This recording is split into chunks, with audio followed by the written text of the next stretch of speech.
हमारे सभी YouTuber family को बहुत बहुत जय जय सीताराम और नवरात्रों की बहुत ज़्यादा शुभकामनाएं। माता रानी का आशीर्वाद आप सभी पर बना है। देखिए, कई बार लोग ऐसा प्रश्न करते हैं कि नवरात्रों में दुर्गा सप्तशती को पढ़ने की क्या मान्यता है। अगर हम और कभी पढ़ लेते हैं तो क्या वो माता रानी का हमारे पर आशीर्वाद नहीं रहेगा। माता रानी, अगर हम ये समझें कि भगवान है और भगवान कण कण में समाये हुए हैं, तो आप जब भी उनकी पूजा करेंगे उनका आशीर्वाद आपको मिलेगा। क्यों? क्योंकि भगवान तो भावों के भूखे हैं। लेकिन ये जो हमारा शरीर है, इसके अंदर के भाव निरंतर बदलते रहते हैं, इनके अंदर विकार आते रहते हैं। कई बार व्यक्ति के मन में, चाहे वो कितना भी अच्छे से अच्छा व्यक्ति क्यों ना हो, उसे मालूम है कि दूसरे की चीज़ को मतलब नफरत की दृष्टि से या लालच की दृष्टि से देखना गलत है, लेकिन फिर भी कुछ भाव आ जाते हैं और बाद में उसे पश्चाताप भी होता है, यार मैं इतना, क्योंकि हर आदमी ने अपने लिए एक वहम पाल रखा है कि मैं दुनिया का सबसे बेस्ट आदमी हूँ। लेकिन ऐसा नहीं है। हर व्यक्ति के अंदर थोड़ा या ज़्यादा अहंकार आ जाता है और ये अहंकार भी एक विकार है और इन विकारों से कोई नहीं बचता। लेकिन कहने का मेरा ये अर्थ है कि भगवान जो होते हैं वो विकार शून्य हैं। वो सिर्फ हमारे भावों को देखते हैं, क्योंकि अगर हमारे भाव अच्छे होंगे तो उनका आशीर्वाद मिलेगा। लेकिन अगर हमारे भाव अच्छे नहीं हैं तब भी वो हमारे से हमारा हवा पानी और यहाँ पर ये पृथ्वी रहने के लिए इसे हमसे तब तक नहीं छीनते जब तक हमारी वजह से उनके अन्य जीवों को खतरा नहीं होता। तो मैं अपने मेन प्रश्न पर आता हूँ कि नवरात्रि में दुर्गा सप्तशती का पाठ करना क्यों आवश्यक है। आप समझने की कोशिश कीजिएगा।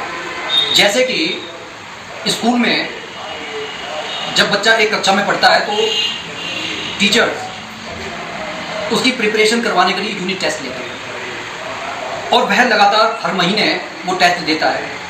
लेकिन अब उसकी तैयारी की जब अटल परीक्षा होती है, उस दिन ये निर्धारित होता है कि अब ये बच्चा परीक्षा देगा और आगे की क्लास में इसको प्रमोट कर दिया जाएगा। बिल्कुल उसी तरीके से ये जो नवरात्रि का जो दिन होता है, ये एक शुभ मुहूर्त, शुभ घड़ी ऐसी होती है जहाँ पर माता रानी की हमारे को विशेष कृपा मिलती है।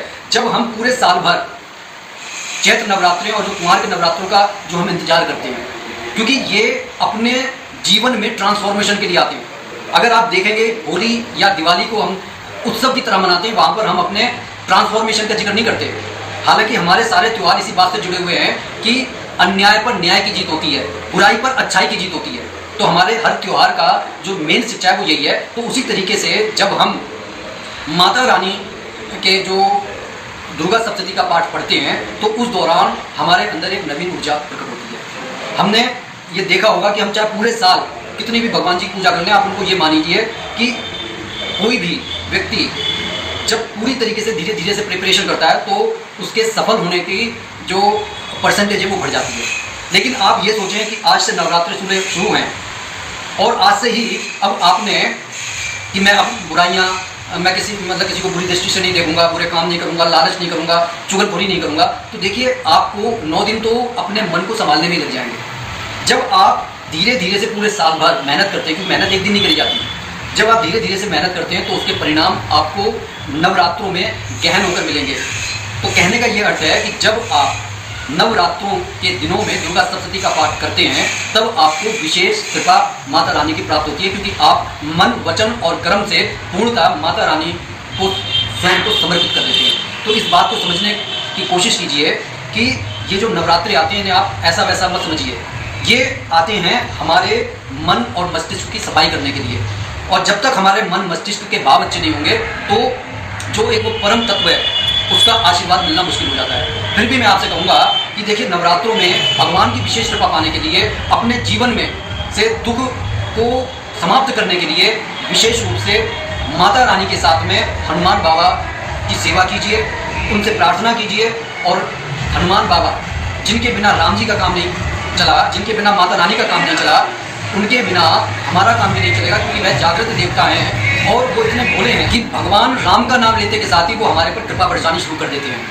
और जिन पर हनुमान जी कृपा करने लगते हैं, माता रानी भी उन पर अपनी कृपा बरसाने लगती हैं। तो इस नवरात्रि में एक चमेली का दीपक जलाकर महाबली हनुमान जी के लिए अवश्य जलाएं और एक दिया भैरवनाथ जी के नाम का जरूर जलाएं, सरसों का दिया। तो मैं इसी के साथ अपनी वाणी को विराम दे रहा हूँ और एक बार पुनः आपसे ये कह रहा हूँ कि दुर्गा सप्तशती पाठ को ऐसा वैसा पाठ मत समझने की गलती कीजिएगा। माता रानी का ये जो शुभ दिन और शुभ मुहूर्त में किया गया ये उपाय और श्रद्धा भाव से माता रानी की गई पूजा हमारे जीवन में सुख और समृद्धि को भर देती है। बोलिए जय जय श्री सीताराम।